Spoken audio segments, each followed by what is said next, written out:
Good evening, everyone, and thank you so much for joining us for tonight's talk, Free, Half Free, and Enslaved, Black Life in New Amsterdam.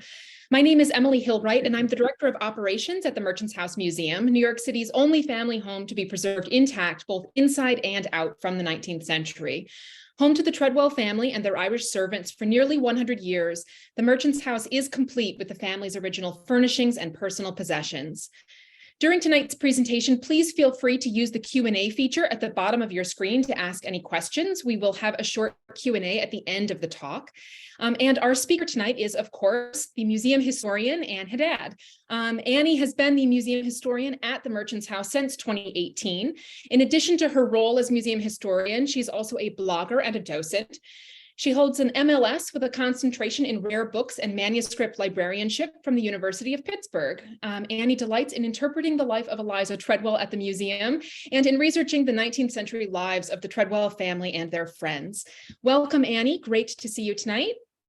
Thank you so much, Emily, and good evening, everyone. I am so excited to share this important and fantastic story with you this evening, and I'm so happy that you've all joined me tonight.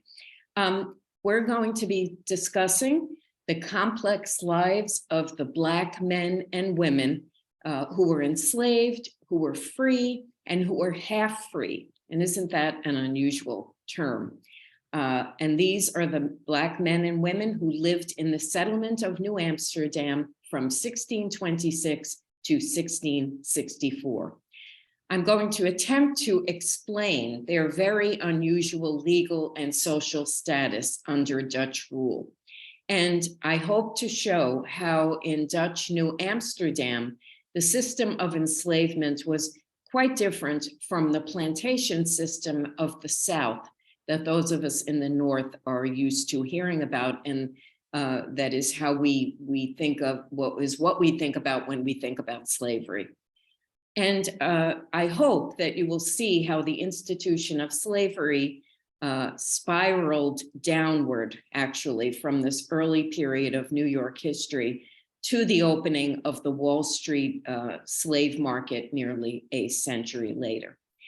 Now, I am only able to tell you the story because of the ongoing scholarship of many, many historians, most of whom have devoted their careers to this particular research, as well as the work of the New Netherland Institute. By mining the surviving records of New Amsterdam, these scholars have provided us with the context with which to understand this aspect of early New York City history, which has sadly been forgotten for so many years, and now is finally receiving the recognition that the attention that it deserves.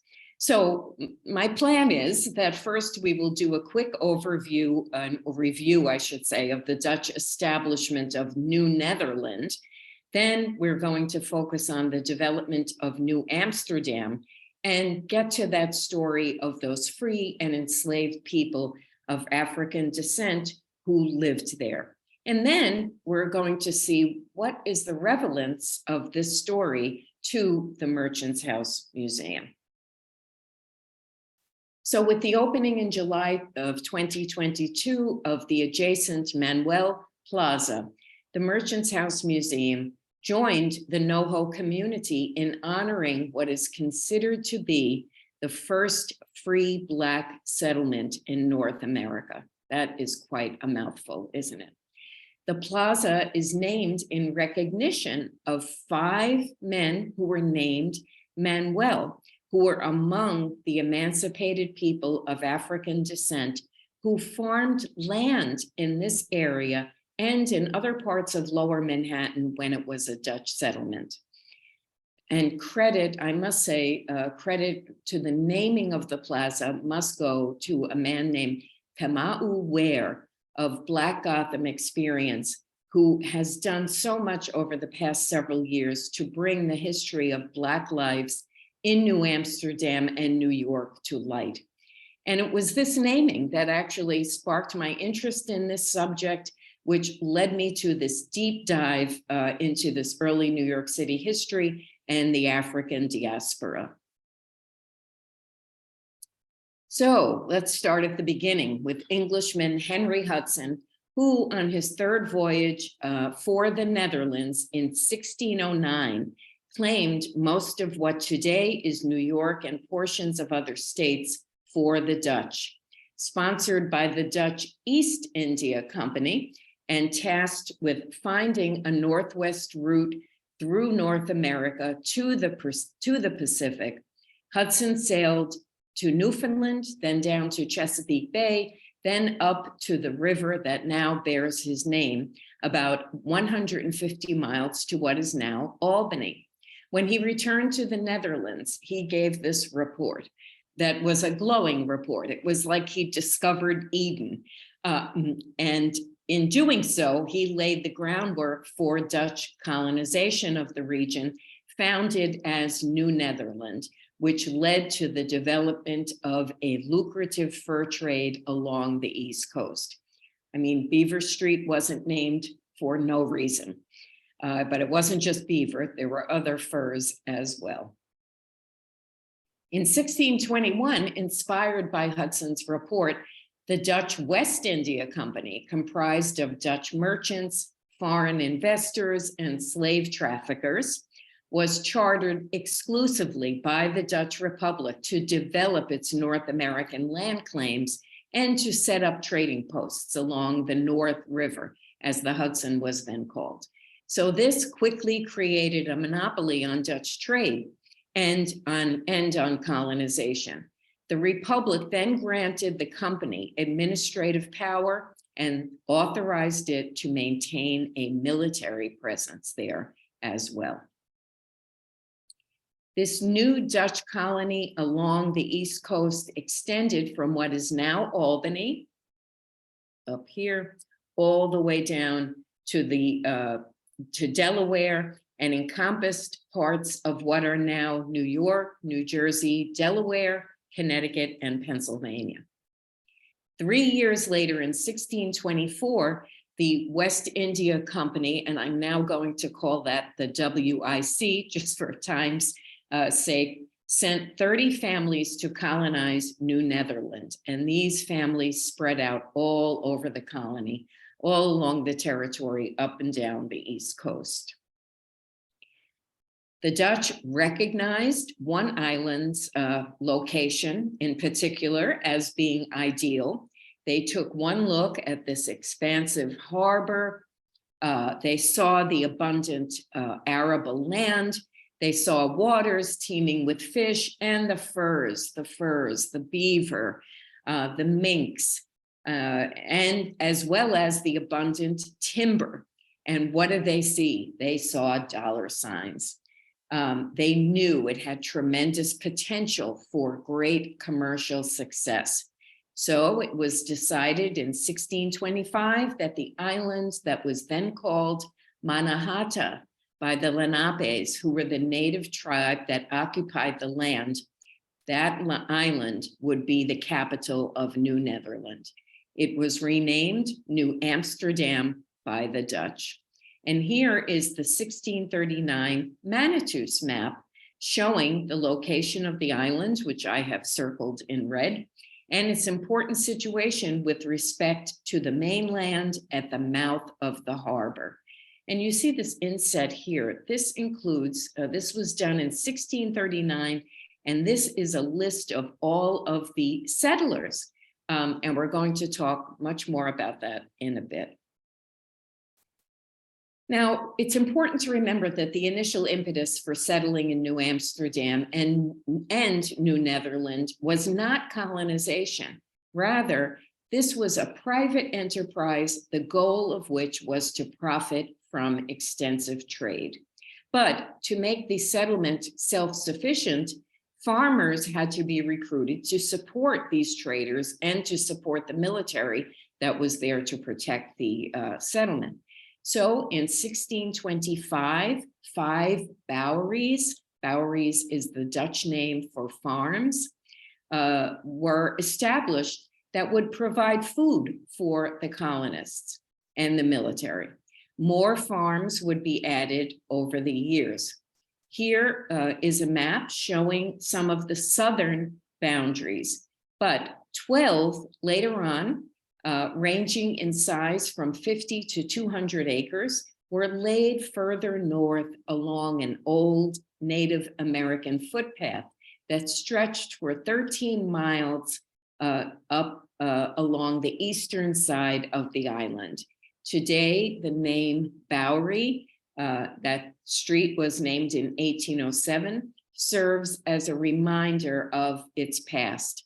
And we'll talk more about the Bowery and its relevance to our story later. In 1626, the WIC completed Fort Amsterdam, named for the settlement of New Amsterdam at the strategic tip of the island at the junction of the East and North Rivers. It was the center of the settlement and was a military post that offered protection against possible attack by the Native Americans and by the British and the French and any other enemy. But it also was the center of trade and contained a Dutch Reformed church, a house for the WIC director, and a warehouse. Fort Amsterdam was located at what is now the old US Customs House building, which now houses the branch of the Smithsonian's National Museum of the American Indian. In 1626, the third WIC director, Peter Minuet, purchased the island of Mannahatta, which means, by the way, in Munsee dialect, the place where wood is gathered to make bows. He purchased them from the Lenapes for traded goods valued at about 60 guilders. I just had to share this with you because it was the first time that I saw it when I was doing this research. This is the 1626 letter from Peter Schagen, forgive my mispronunciation, who was the liaison between the Dutch government and the WIC. And this letter is the earliest reference to the purchase. Russell Shorto, the wonderful historian who wrote Island at the Center of the World, calls this New York's birth certificate. Note on the left at the transcription, the abundant animal skins and the native timbers that were sent back as cargo to the Netherlands. The economy of New Amsterdam primarily relied on the exportation of these goods. Now here is the famous Castello Plan from 1660. It is the earliest known map of New York City. It was created by surveyor Jacques Cortelyou, and it provides a very detailed view of the layout of the settlement, although of course it is hard for you to see this here, but it includes the fort, the streets, every single home, and every single business. And it shows New Amsterdam at the peak of its settlement. And on the right, you'll see the students at Rutgers University laid the Castello Plan over today's Manhattan. So you can see how much smaller it actually was than what we know today. So much that of what we know of Lower Manhattan today is landfill. There were several thousand inhabitants in 1642 in New Amsterdam. It was a motley crew with varied backgrounds and ethnicities who spoke no less than 18 languages. Their commonality was that they all worked for the WIC and they were given land and homes. In addition to the names of the grantees and the dates they received their land, this 1897 map shows the early roads, such as the Great Highway, which is now Broadway, and the Common Ditch, which is now Broad Street. And you can see how what is now Greenwich Street was the shoreline of the North River. You're asking, I'm sure, why is there a picture of Eliza Treadwell on my slide? Eliza, you may be interested to know, was the 4 times great-granddaughter, maternal great-granddaughter of Theophilus Ellsworth, who arrived in New Amsterdam in 1652 and settled there. and the family remained there, and Eliza was born in New York City in 1797. Now, let's get to the arrival of the enslaved. One of the chief sources of income for the WIC was Dutch piracy and privateering against the enemy ships, especially those commandeered by their Spanish and Portuguese enemies. In addition to their cargoes of sugar, rum, and gold, these raiders captured human cargo as well, men, women, and children, including many enslaved, mostly from Central Africa, but also from the Americas. Now, there has been some recent disagreement among historians over whether the year that the first enslaved arrived in New Amsterdam was 1626 or 1627. But the fact remains that there were this first group was made up of 11 enslaved Black laborers. And whatever the year, one can only imagine how tumultuous and terrifying the lives of these enslaved were. Historian Russell Shorto sums up their journey, quote, "From capture and enslavement in Africa to purchase by Portuguese traders and forced voyage westward on Spanish ships, only to be captured once again by Dutch pirates." Now, historian Jaap Jacobs has pointed out that slavery was illegal in the Dutch Republic, but there were Blacks in Amsterdam, the majority of which were employed as servants. These 11 Blacks, now referred to as the company slaves, were put to work immediately as a supplement to the Dutch workforce, and they provided the essential labor the colony needed. They were made to farm the Boweries, clear land, clear the forest, and assist with the building of dwellings, roads, the fort, and other infrastructure. They were forced to assist in the capture of runaways and, when necessary, battle the Native Americans to protect the settlement. These Africans were commonly named by their captors with Catholic first names, and their last names usually indicated their country of origin. So among this earliest group of enslaved men were Anthony Portuguese, Paulo D'Angola, Simon Congo, and Jan Francisco. And in this image, this very popular image of New Amsterdam, you can see enslaved here carrying cargo. More enslaved men and women followed, typically brought over in very small groups. According to the New Netherlands Council minutes on July 1st, 1638, the ship De Hoop, for example, was ordered to carry from the island of Curaçao, quote, "cattle, salt, and Negroes, or such goods as may be deemed best for the use of the company." So where did the enslaved live when they first arrived in New Amsterdam? Here is a close-up of the Manitous map that I showed you earlier and the key that I showed you. And you see the arrow here, letter F, the location marked as F is listed as the slave quarters. These quarters, known as quarters of the Blacks, were located in the woods far north of the main settlement, near what is now the East River and East 74th Street opposite Roosevelt Island. This was about 5.5 miles from the main settlement, much further south. Now, historians believe that sometime in the 1640s, the enslaved were moved to an area much closer to the main settlement, and this area was known as the Sliksteeg.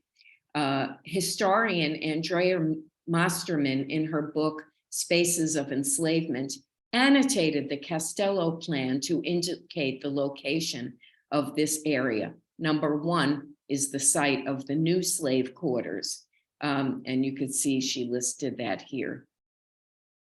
This is the wall. This did not happen until 1653. Remember, this plan is from 1660. So at the time, this did not exist. Now, let's see what was unusual about the status of these enslaved.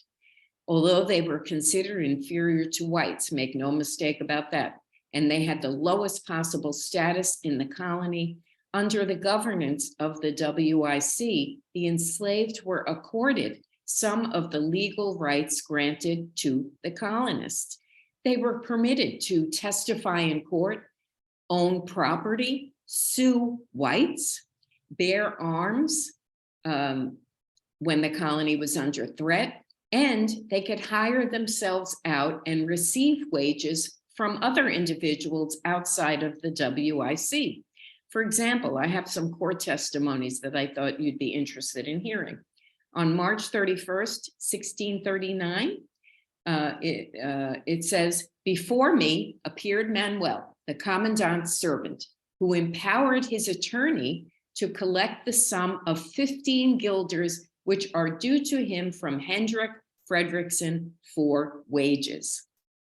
In 1635, 5 enslaved men actually petitioned the Dutch government in the Netherlands to be paid money owed them by the Director General at the time, Wouter van Twiller.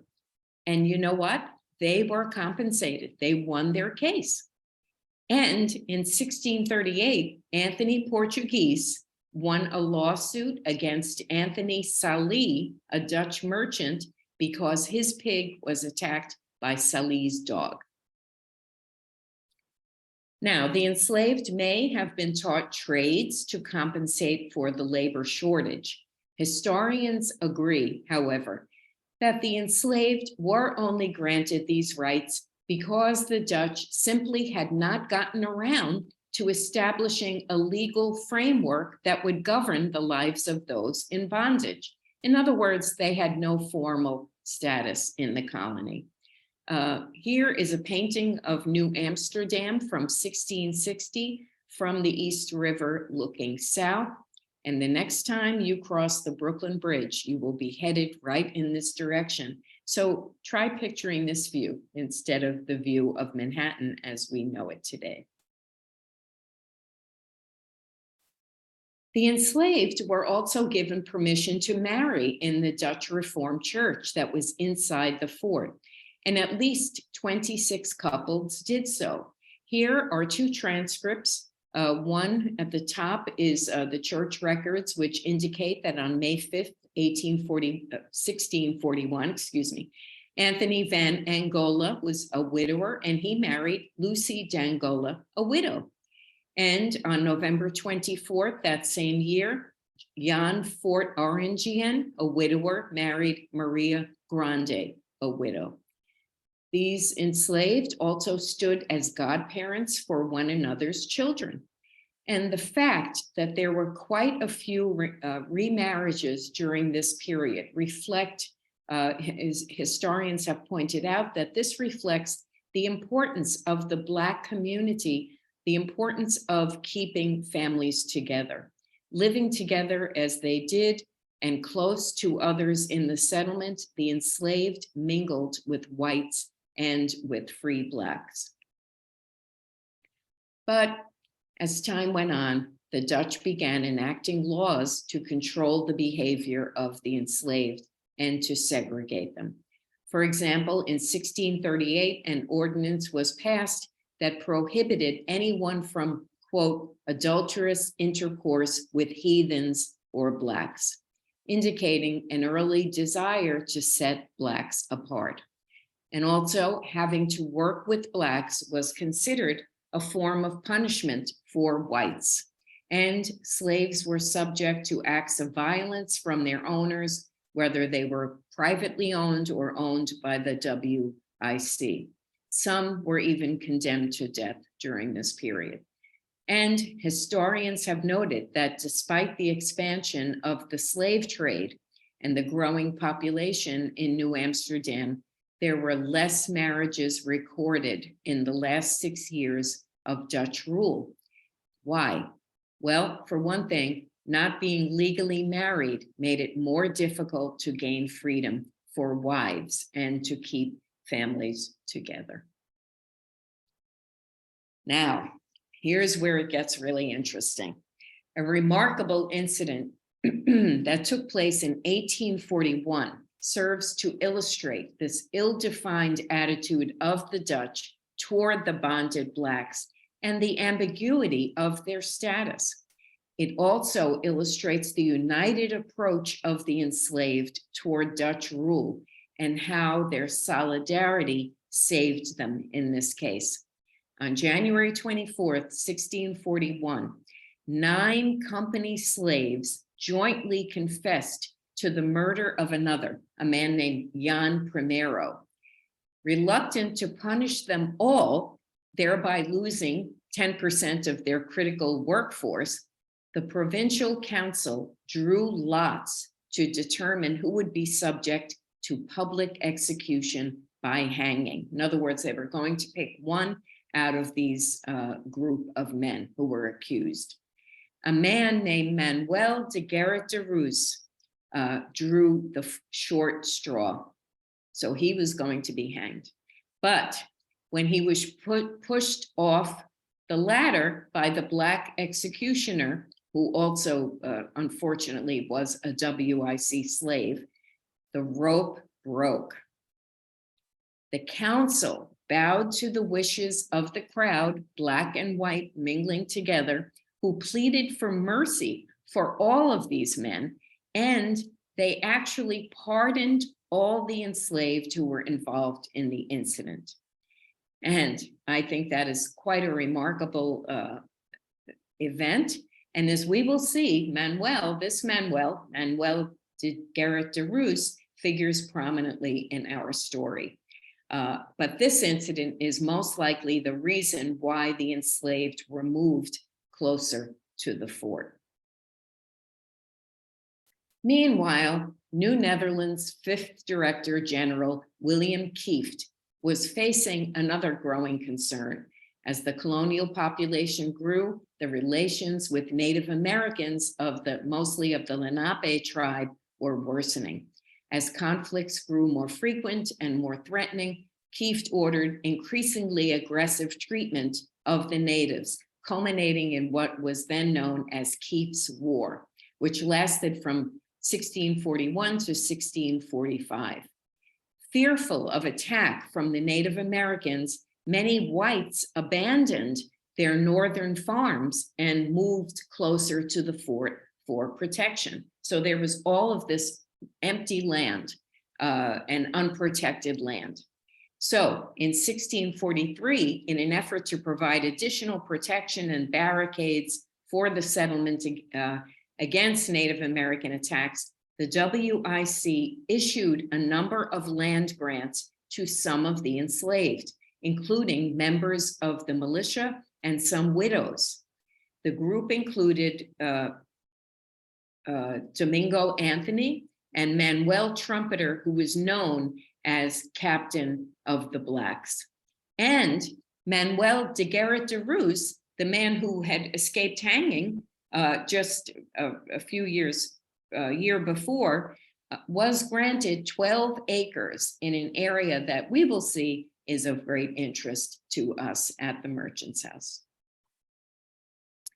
1 year later, in the midst of Kieft's War, and after nearly 20 years of struggle and lack of autonomy as company slaves for the WIC, a number of these men, including the original that came in 1626, petitioned Director General Kieft for their emancipation.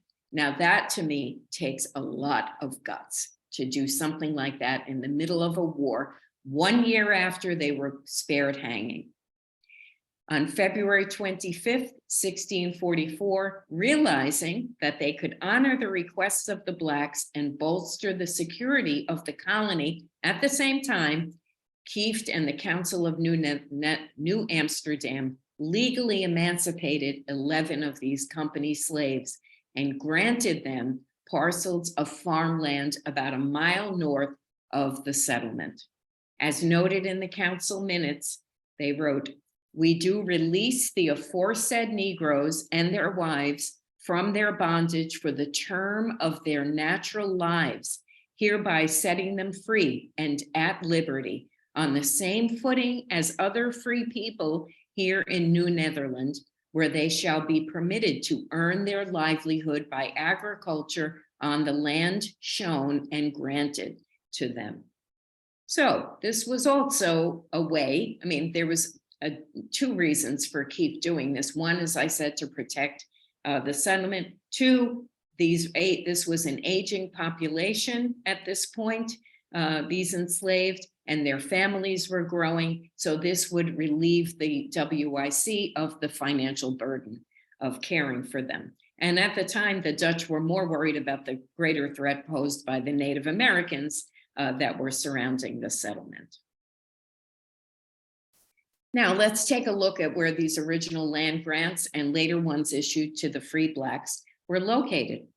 So bear with me because this can become very confusing, and I will do my best. In 1928, we're jumping ahead to the 20th century now, as part of his classic, indispensable work, The Iconography of Manhattan Island, I.N. Phelps Stokes created a series of maps showing all the original grants laid out prior to 1686, including those of the Dutch as well as the enslaved.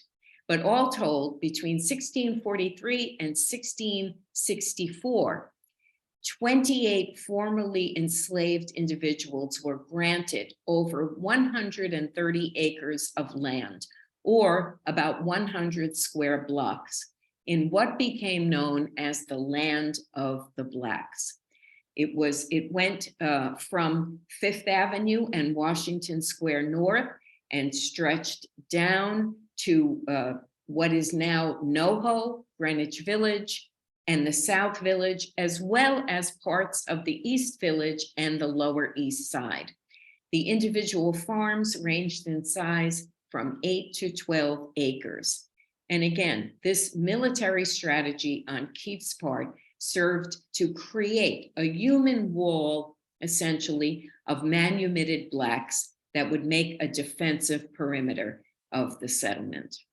And this is an overview, just to give you perspective. This is 23rd Street up here. But what is confusing about this is that Keith put every single grant that was ever issued by not only the Dutch, but by the English when they took over. So you see a lot of overlapping grants, but we're going to zoom in on this.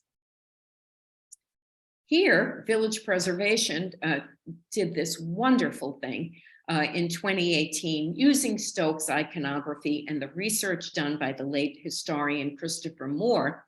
They mapped out the location of each African landholder's property. So each number represents a freed Black landowner and the location of his property.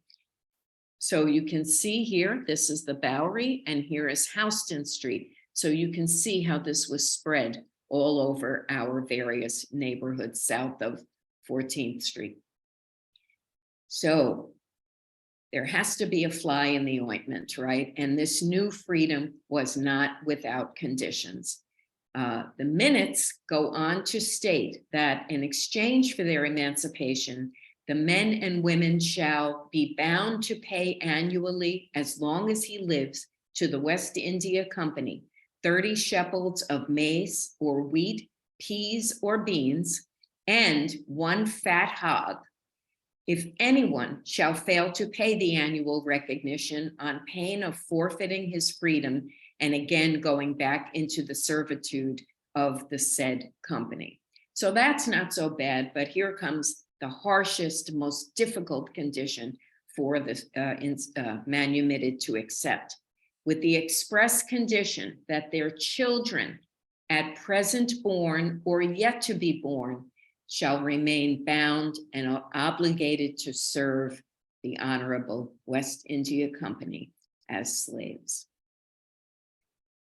So by keeping the children enslaved, their parents were bound to support the economy of the colony.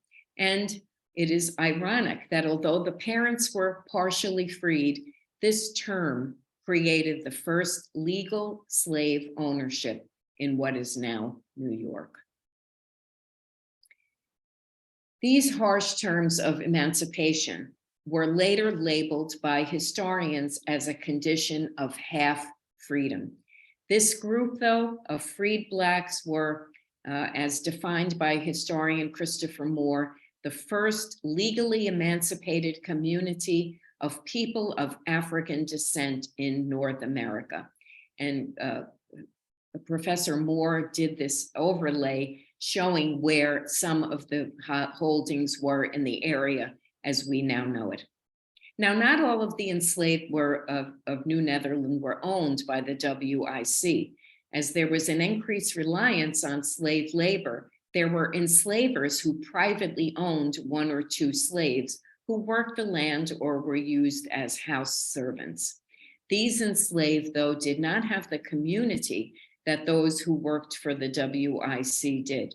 Some worked on the docks or for artisans in their shops, and some were manumitted, some privately owned over the years, with the private owners most likely using the conditions of half freedom that were created by the WIC as a model. By 1665, 12% of the enslaved in New Amsterdam were personally owned. Now, here is a detail of that Stokes map of one of the areas granted to the freed Blacks.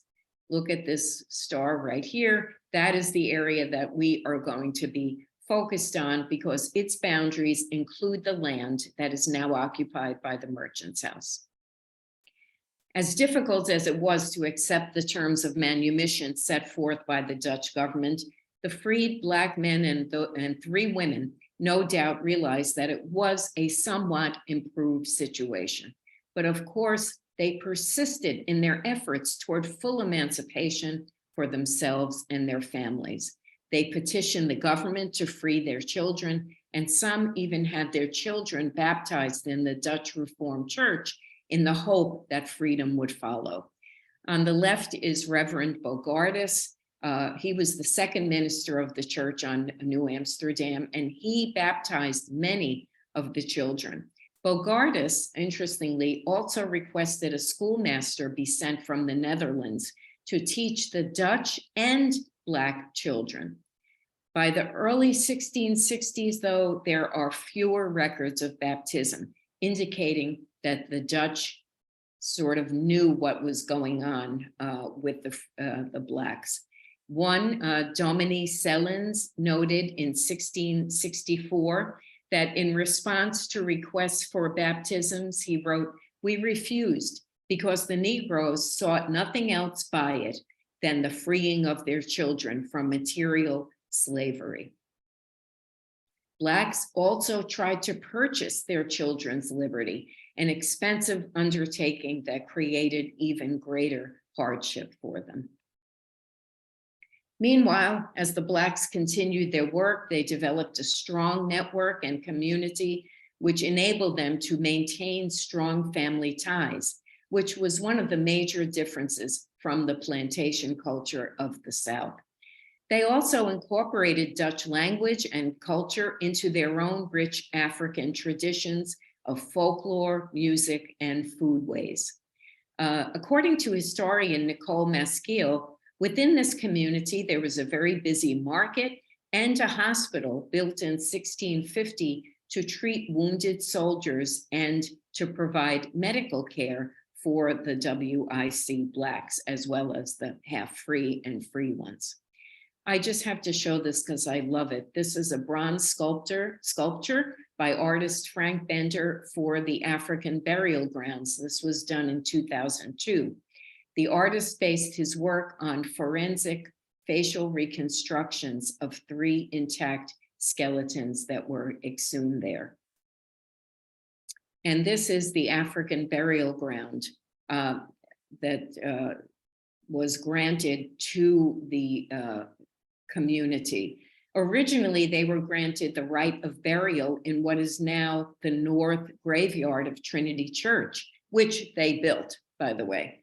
But Blacks were barred from burial there in 1697, instead by the British at that point. Instead, they were granted 6.5 acres north of present-day Chambers Street and west of the Collect Pond. And that is what is now known as the African burial ground, named a National Historic Landmark in 1993, recognized as the site of burial for approximately 15,000 free and enslaved Blacks from the 1690s to the 1790s. The cemetery was closed by the city in 1794. By the time Peter Stuyvesant replaced Kieft as Director General in 1647, there existed a growing realization of the extreme profits to be made by increasing the slave trade, not only in monetary gain, but also as a way to protect and expand the Dutch settlement. New Amsterdam suffered from a chronic lack of labor, and they found it hard to attract new settlers from the Netherlands because the Dutch Republic was flourishing at that time. Stuyvesant, therefore, was hell-bent on upping the number of enslaved in New Netherland. He wrote in 1660, quote, "They must be sturdy and strong men so that they can be put to work, either at the fortress or in other works. Also, if they are suited to it, in the war against the wild neighbors, either capture them in pursuit or to transport the soldiers' baggage." So in 1653, as the threat of invasion by the British grew during the First Anglo-Dutch War, Stuyvesant was ordered to better fortify New Amsterdam. That year, a group of Africans, some of them half-free, were formed into a gang that was made to build a wall along the northernmost border of the settlement, and this wall stretched from river to river. Now that route of that wall is known as Wall Street. The wall was demolished in 1699. Some African women, as I mentioned, were granted freedom. In 1662, 3 women, Maiken, Lucretia, and Susanna, who had arrived in New Amsterdam in 1628, petitioned the WIC for freedom. Their request was granted, provided that they would take turns working as servants for Peter Stuyvesant. I mean, really. Macon and her husband, Domingo Angola, were finally manumitted in April of 1664.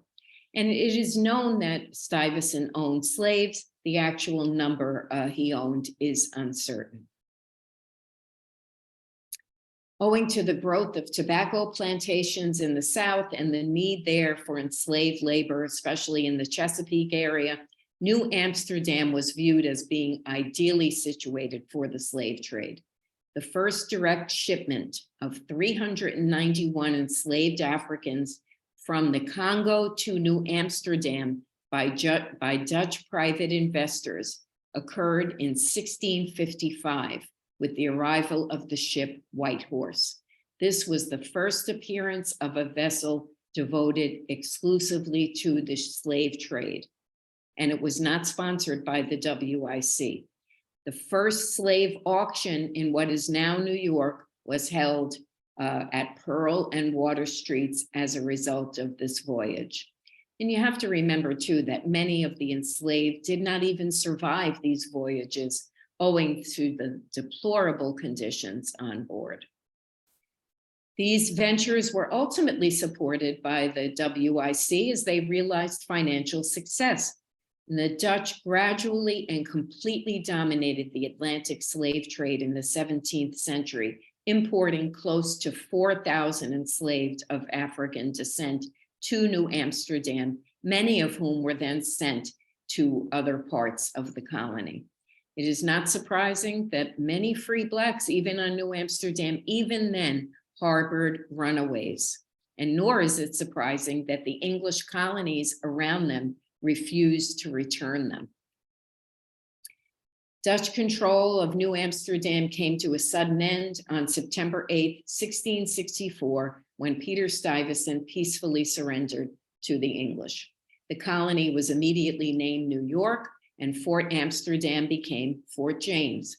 In anticipation of the English takeover, in December of 1664, Stuyvesant granted full freedom to those who had been half free, so that when the English took over, there were 75 freed Blacks and over 300 enslaved on the island.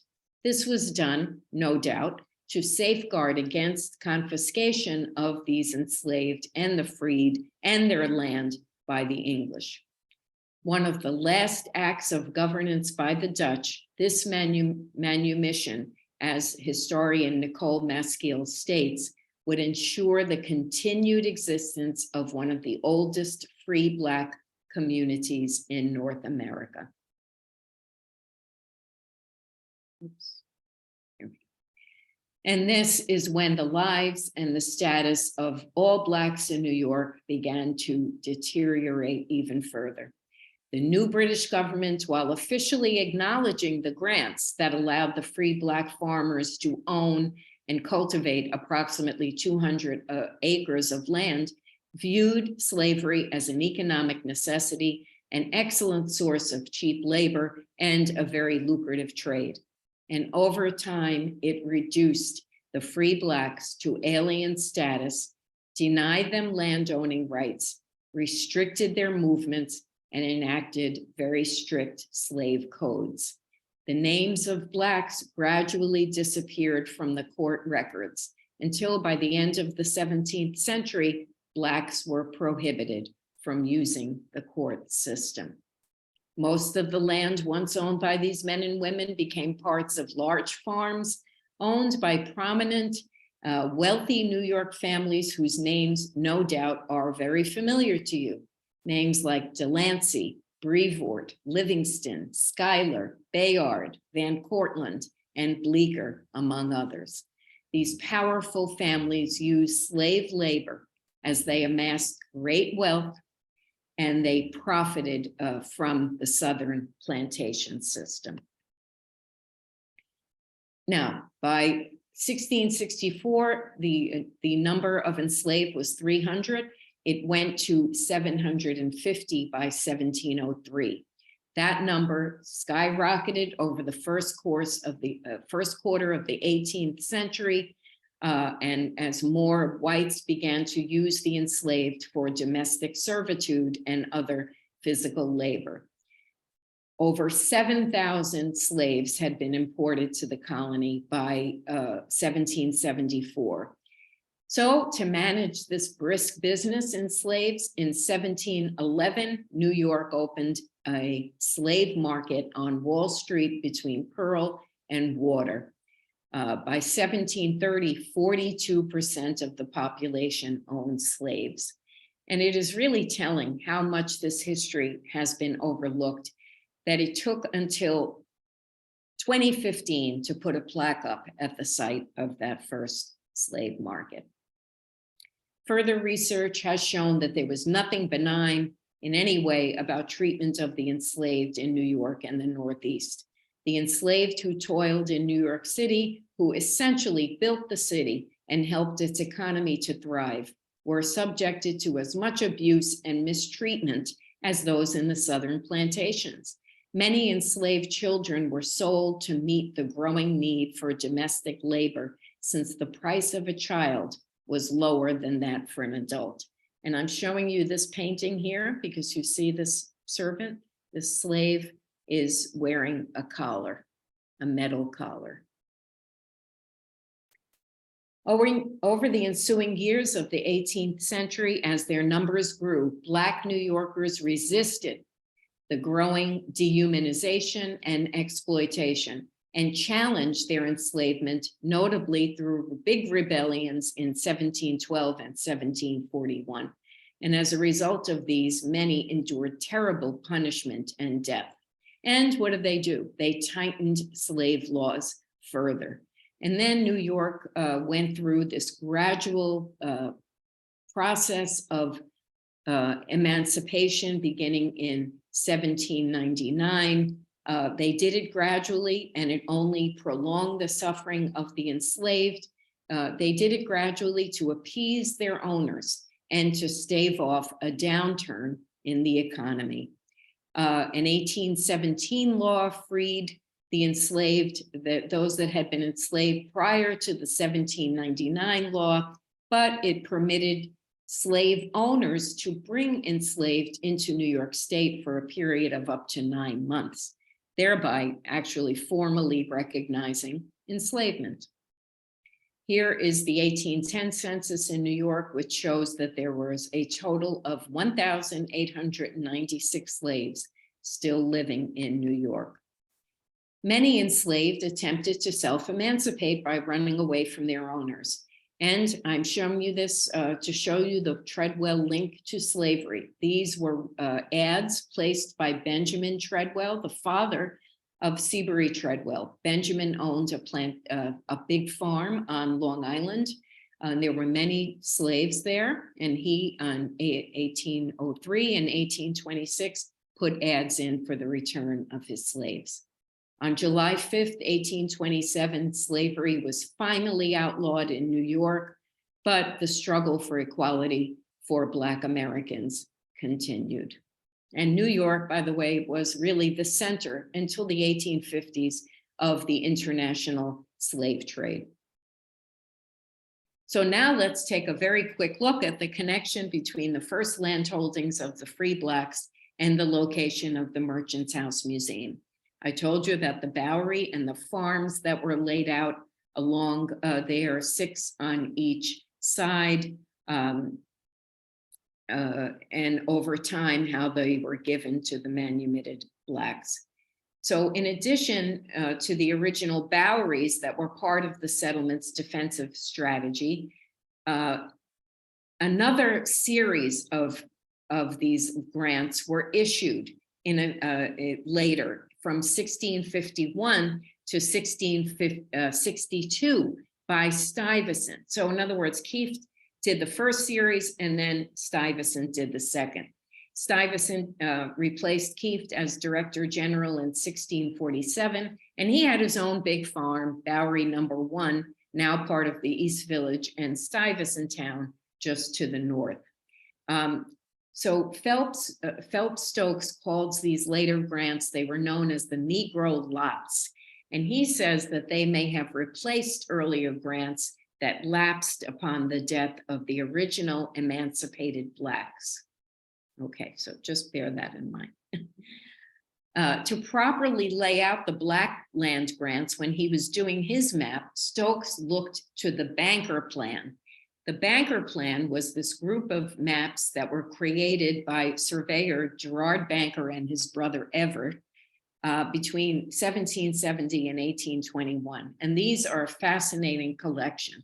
If you ever have a chance, go look at them. They're digitized at the New York Public Library. And these were laid out probably because the city was thinking about moving north and they wanted to have a very clear picture of who owned what. But so what Banker did, part of this lot number 5 was included in the Banker Plan, and they showed the original Bowery Lane and the land that had been deeded to the Blacks in the 17th century with the names of the former manumitted owners. These lots ran perpendicular to Bowery Lane.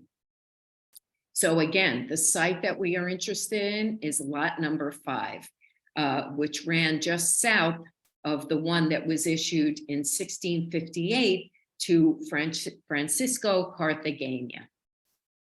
And it is part of the parcel that was deeded in 1643, the original grant, to none other than Manuel de Garrett de Rue, just 2 years after his near hanging. De Rue's parcel was located west of the Bowery, and it stretched upwards from its southern boundary near Bond Street all the way to East 8th and Astor Place.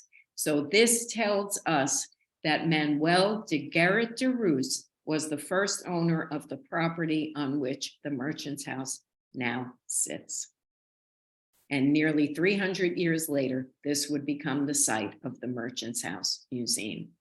What do we know about Manuel de Guerra de Ruz? He was, may have been a servant of one Gerrit de Ruz, a French Huguenot. To distinguish him from the other Manuels, de Ruz most likely was given or chose to use the name of his former owner as his surname. We know that de Ruz married, had children, and farmed his land, and he may even have employed a white man to work on his farm. He was, according to court records, a respected member of his community. He was last mentioned in New Amsterdam in 1674, when he was approximately 65 years old. Now, lot number 5, 20 years later, belonged to a man and granted in 1664 by Stuyvesant to a man named Otto Grimm, and you could see his name right there. So de Ruz must have moved from the site, and either the land grant expired and was taken back by the government, or it passed from de Ruz to someone else before it got to Otto Grimm. So who is this Otto Grimm? Well, we don't know, of course, what he looked like, but I like to think that he looked like this gentleman here. We know that Otto Grimm arrived in New Netherland from Germany in 1664, just at the tail end of Dutch rule. In September of that year, he married Elsie Jans, a widow, and he was referred to as captain at arms. So most likely he was a soldier in the Dutch militia. Grimm at one point was issued 2 pounds worth of gunpowder. With his new wife, Grimm began his life in New Netherland at the farm on Bowery Lane. By July of 1677, according to tax records, Grimm had sold his parcel and moved down to the Heergraft, now Broad Street. He died by 1690, as that is the year that his widow remarried. And that's all I have been able to find of Otto Grimm. So here you can see we go from Otto Grimm. This is the research that I've done so far of the ownership of the land that we rest upon, coming all the way down through the centuries to Seabury Treadwell, who bought the land in 1835 from Joseph Brewster.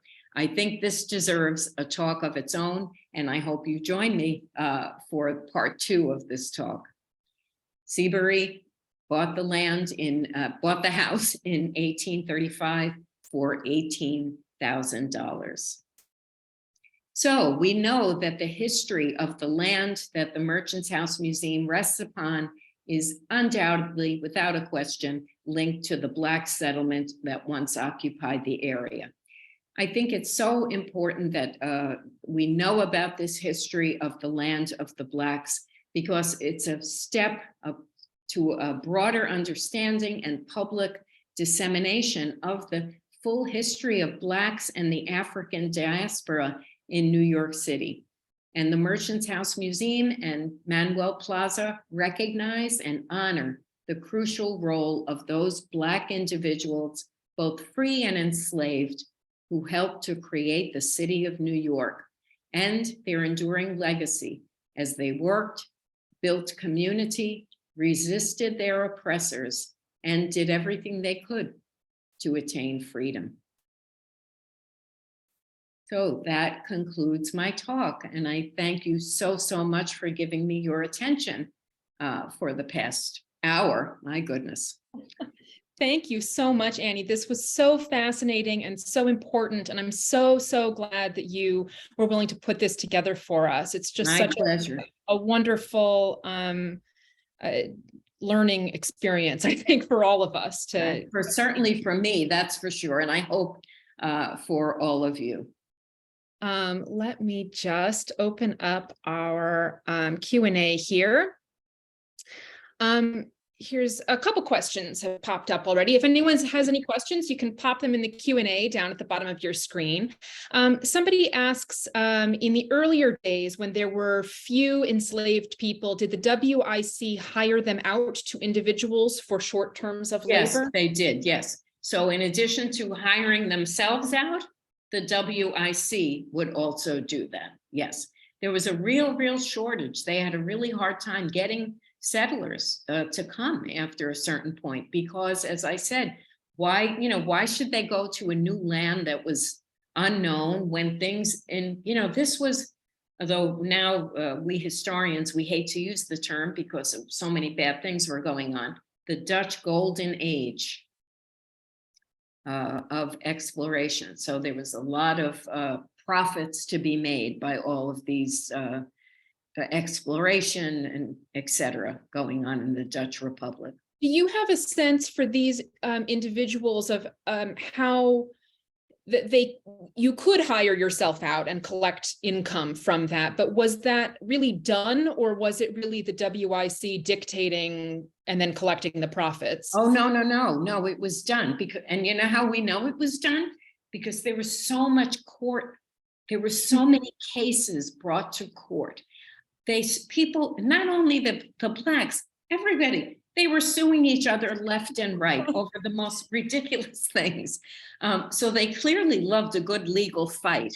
But that's how we know it, because the blacks would sue, and these are all in these fabulous Dutch records, which if you have, if any of you, we have a big bibliography that will be up on the blog post that's going up, I think next week or very soon.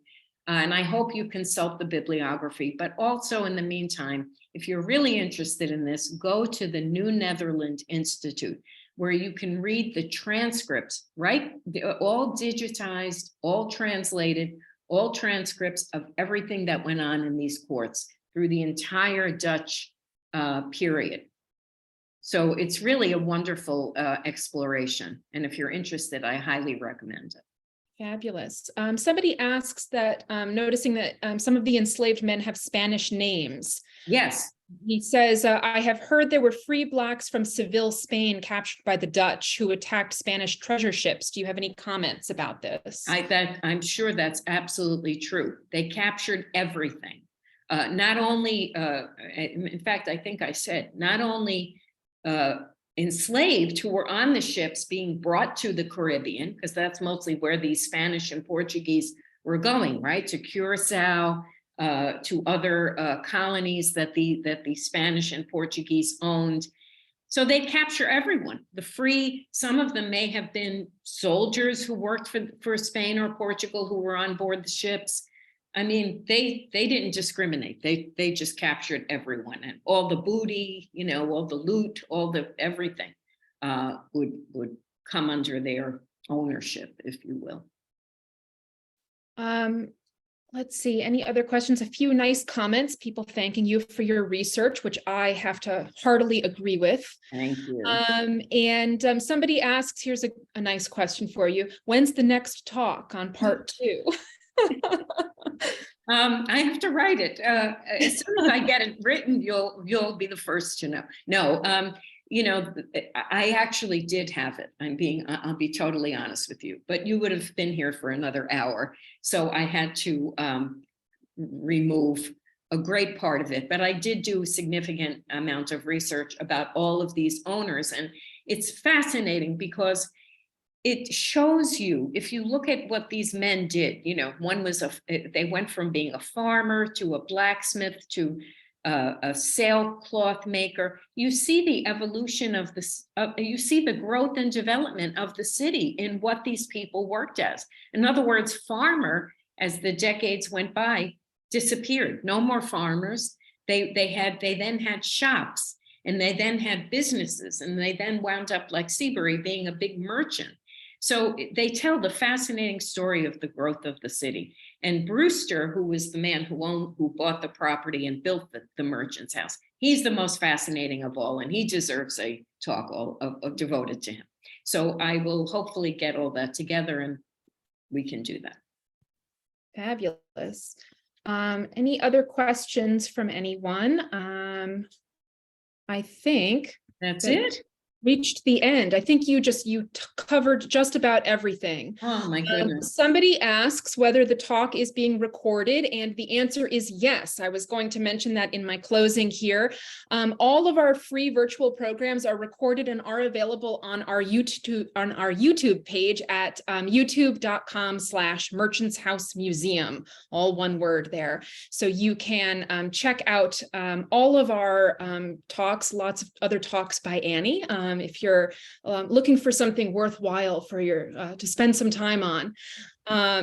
May I just say, Emily, again to the blog, my latest blog post, which is sort of an abbreviated version of this talk, will be up on the website soon. At the end of that talk at the end of that blog post, you'll see my bibliography, all of the sources, primary and secondary, that I used to create this talk. And there are some wonderful books out just very recently in the past year that I used heavily for this research. So take a look at that if you're interested.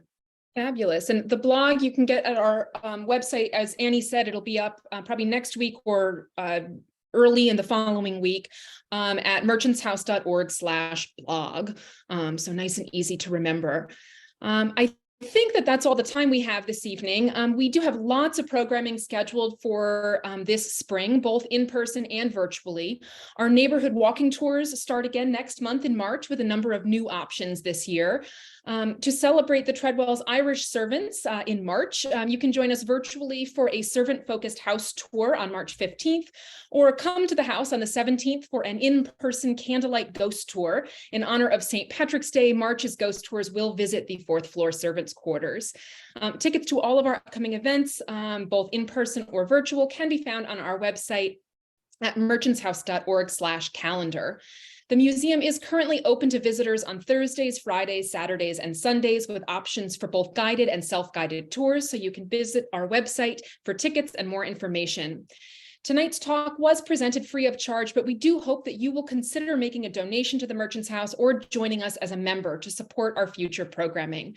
As I mentioned, recordings of all of our free virtual talks can be found on our YouTube page at youtube.com/Merchants House Museum. So thank you again, everyone, for joining us this evening. Thank you, Annie, so much. My pleasure. Thank you. Good night, everyone.